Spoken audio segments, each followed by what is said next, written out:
everyone, welcome to the Meridian Learning and Development Hangout. I'm Allison from Meridian, and today we're going to be discussing, or dare I say debating, gamification. We want to make this session as interactive as possible. So if you have questions or comments during the session, feel free to post them to the Q&A section to the right of your screen, or tweet them using the hashtag LDHangout. Today, I'm joined by Fistful of Talent team members Chris Dunn and Chelsea Rowe, who have a few opinions on gamification and its impact on employee development. I'll hand it over to y'all. Allison, thanks. That was a great intro. Oh, you're welcome. That was a good intro. Chelsea Rowe here from Fistful of Talent, joined by Chris Dunn, also Fistful of Talent. Chris, you're a hoops guy. Who do you have for hoops? You mean in March Madness? March Madness, taking it all. So I'm going with Wisconsin to pull the upset. Wisconsin, against Kentucky. okay. Yeah, big enough underneath, scrappy enough, shoot it well enough. You know, it's sucker's play to pick Kentucky because everybo's got that, so you got to go contrarian, I think. Who do you have, Chelsea? Well, I had Kentucky until I got called a sucker. That's right. Yes. Well, enough hoops. I think you're gonna always beat me in hoops talk. So maybe not. There's a lot of secretaries that win the March Madness poll. Not that you're a secretary, Chelsea, but you don't have to know. You could pick uniform colors and you'd be good to go. Okay. Well, this is the first Learning and Development Hangout hosted by us here at Fistful of Talent and sponsored by Meridian. Today we're talking gamification, as Allison did a great job setting up. So what is gamification? It's simply the application of game elements into a non-gaming application. So anytime you can use gaming, whether it be badges, competition, in a setting that's not technically a game. Chris, gamification, love it or hate it? Hey, before I answer that question, Chelsea, so yeah. tell the people, this is one of the reasons we have you writing at Fistful of Talent. Tell the people a little bit about your background, because I have this background as a practitioner who at times has been open and also skeptical to the concept of gamification. You have an educational background that kind of touches on some of these things. Tell the folks a little bit about that, because I think that's important for them to know where both of us come from.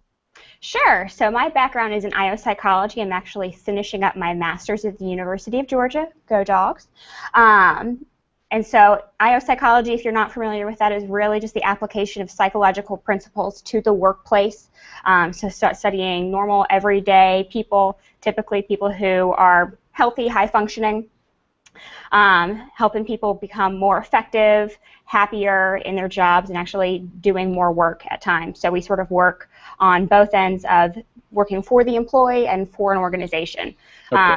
So from a how does that touch gamification, how do adults learn, how do we get people to enjoy learning and actually participate in training, compliance, other things we don't necessarily think people are going to jump on the bandwagon with on their own. Got it. And just, so everyone knows, my background is long-term manager to director to VP of HR track. So kind of a generalist, have touched everything. Now help run a recruiting firm called Kinetics out of Atlanta, in addition to my work at Fistful of Talent. So Chelsea, let's get back to that original question. I like your background in this because you kind of bring the academics. I kind of bring 20-plus years of experience in the field. So your question was, do I love or hate gamification, correct? Correct. Do you believe in it? Yeah, I do believe in it, but from a practitioner's point of view, I neither love nor hate it, I think. I think it's valid and effective and a good idea when you have the right opportunity and it's executed correctly. I think it falls tremendously short if you don't have a natural path to quote-unquote gamify something. And I give you a couple of examples, and then I'll throw it back to you. The Holy Grail, and we'll talk about gamification from the perspective of all things related to talent, HR, bringing talent into your organization, things like that. The Holy Grail of gamification is really the U.S. Army. So for a long time, the armed forces recruited through that local office in your strip mall.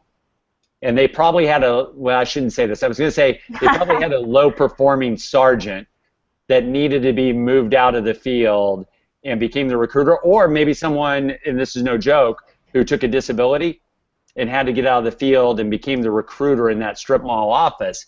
Well, like a decade ago, the Army, it's probably over a decade ago, the Army got wind of this video game sensation. So if you know anything about Army recruiting, and this probably holds true for the rest of the armed forces as well, they've really taken first-person shooter games into the fold, and they've really gamified their entire recruiting process. So it's not unusual to go to a sporting event, to go to a big local mall and see the U.S. Army setting up shop with these huge video systems where people are basically playing a first shooter game, and they're knocking down the bad guys. And to me, that's the holy grail for gamification within any talent function. They've basically taken the recruiting process and said, hey kids, here's what you're going to do. It's awesome. Come on in. And by the way, sign here. So I don't love it or hate it. There are really good examples of it, and I've got another one for you in a second. But before I give you another one, what are your thoughts? I look at the U.S. Army and I say, if you could make it like that, that's how you would want it to go, because it's so ingrained in how that age group and that recruiting target lives their lives, and probably the sexiest, in some people's view, the sexiest, most I guess attractive part of the job, which is the ability to hold a gun and tie it into these first-person shooter games. Agree. I think you hit it on the head when you said it really matters sort of where you're applying the gamification. So if you're using gamification just for the sake of, hey, let's gamify it, it's sexy, it's cool, you're not really going to fail. You're not really going to do well. You might, but we know 80% of gamification initiatives fail in most companies. Right. So the research there in terms of statistics, the number of companies that fail or do well, that's not great. But when you look at why they're failing, it's, I think gamification works really well. And again, with that example of the Army, if you can not only get people who are going to be interested in by pulling them in something they're going to be naturally tied to doing, like the video gaming, great recruiting pull, but also to the Army example, I mean, what other way are you going to get a realistic job preview that's going to be safe enough for a recruit? Right. And the other example I would give you, when you think about gamification and kind of the talent scene, people in your company, I started thinking about this hangout, and the gamification example that I would give all the folks listening and you, that probably hits a little closer to home, because none of us can really approach what the Army has. The gamification example I would give to you is none other than LinkedIn. Okay, LinkedIn with the badges? Well, let's think about LinkedIn for a second, because almost all of us use LinkedIn on a day-to-day basis. And for those of you out there that can do it, I can't because I'm participating. Go out to LinkedIn. You're going to see a bunch of elements that, in my opinion, are gamified around that individual profile. So if I go to Chelsea's profile, or if I go to my own profile, I may be looking at Chelsea's profile, but it'll give me a variety of things about my own activity. Well, first of all, I can endorse, not recommend, I can endorse Chelsea. And if I go to my own profile, it'll probably give me the ability to endorse, which is a very light form of a recommendation, which is a whole nother hangout. It'll give me the ability to endorse 4 people originally, okay? And when I click on that, what does it do? It automatically gives me the ability to endorse more people. And by the way, the more people I endorse, and that shows up on their timeline, the more people who will endorse me, which is really a form of a badge on LinkedIn. So I have a bunch of endorsements from people who have endorsed me, and I'm naturally inclined to do whatever activity it takes to get more endorsements. The other thing, the number of connections I have. In the recruiting world, we look at HR people and we look at recruiters all the time, and if you don't have a certain amount of connections, we think you're digitally dead. We think that you haven't moved with the times and you're not using the tools at your disposal. So there's natural inclination with the number of connections button floating there. There's this natural inclination. They stop it at 500, but there's this natural inclination to get more. And then Chelsea, I'll give you one more and I'll throw it to you Yeah. for your reactions on the gamification of LinkedIn.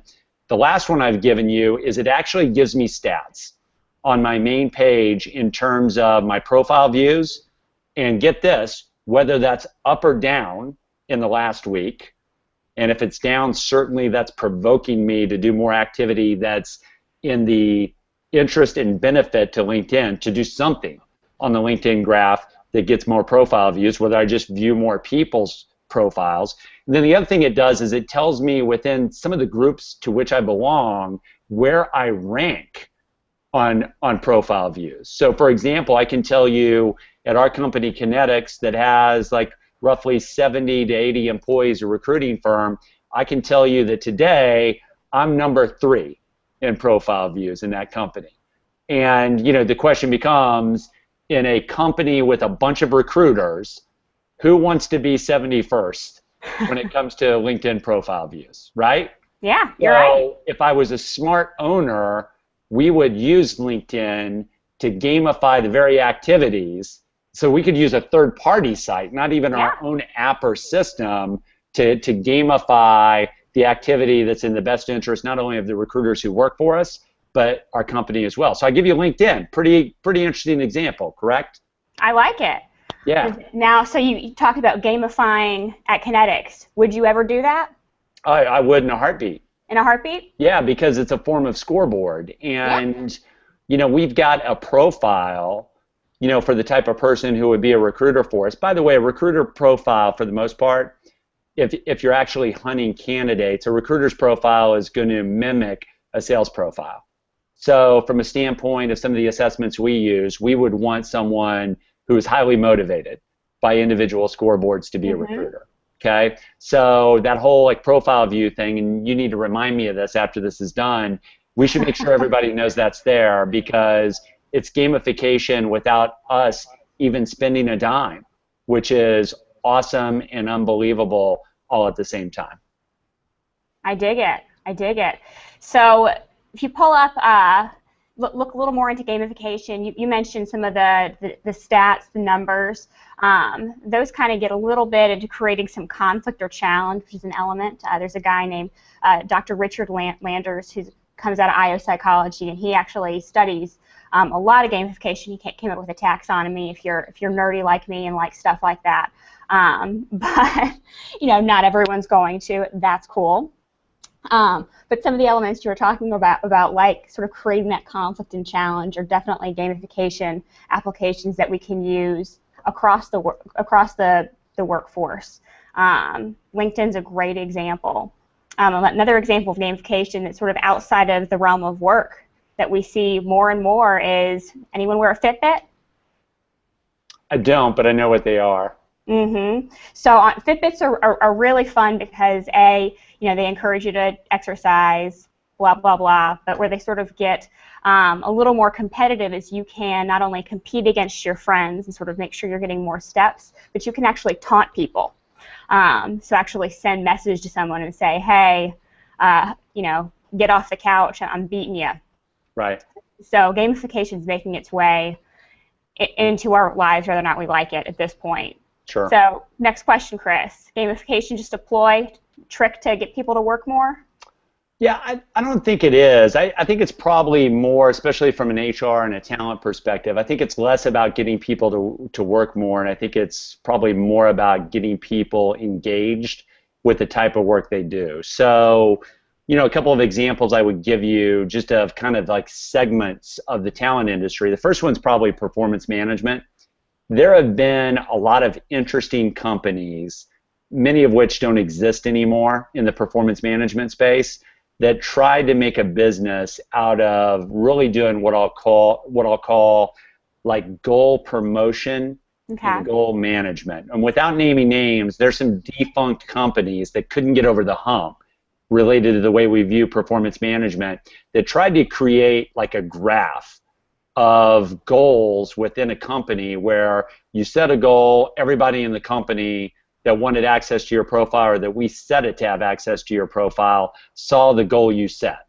Okay. And then when you achieved the goal, you said you achieved the goal, and then you got, if you set it up this way, like an evaluation and recognition from your manager, and other people at your company got the chance to chime in on how you did related to that goal. Mostly positive. But those are like great examples of everybody wants goal setting and everybody wants goal management, everybody wants more performance. But I think it's probably more about setting up the engagement for work to happen and people to feel like they want to do more of that. Not necessarily just the black and white evil scientist thing about trying to get more work. I think from a training perspective with Meridian, I think where it goes is you want to set up an environment where people can give visibility to the type of training that they're chasing, either individually as a team, and you want people to feel compelled to not only share that, but you want people to feel compelled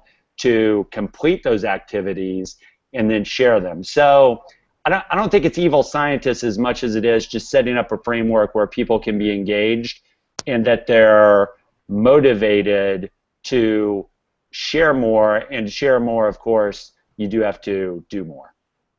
I couldn't agree with you more. I think it really is about getting people to engage. I think it's gotten a little bit of that mad scientist, evil scientist feel. Right. But the reality is, like, gamification, it stops being a game the second you require somebody to do it, which makes it really hard to apply gamification to stuff like performance management, things that the organization requires that you do on a regular basis. And so, Sure. you know, with training, if it's a mandatory training, some people think, oh God, then I can't, there's no way that I can apply gamification to this training. Well, it turns out there's a lot of stuff you can do, just including a progress bar on the top that shows you, okay, this is how far you're getting along the way. That's a way you can use gamification. Hey, and by the way, LinkedIn, the other thing they do is they have a progress bar on the completeness of your profile. They sure do. So right there, that's gamification. That they've got like 5-6 different elements of gamification in their system. Yeah, it's all over LinkedIn.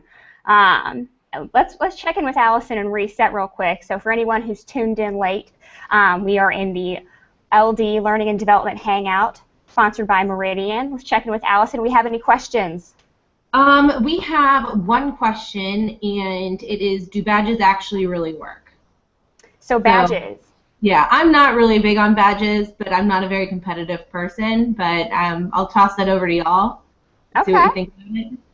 Okay, so badges, for anyone who's not familiar with that as it relates to gamification, essentially says, hey, for a certain type of activity that you engage in, rather it be completing a certain number of tasks, completing within a certain amount of time, or completing a certain number of tasks successfully, you essentially earn a badge, a little star, and typically badges will you'll earn different badges rather than just getting a single, adding up multiple stars. You'll actually earn separate ones. So I'm a Nike Fuel Girl.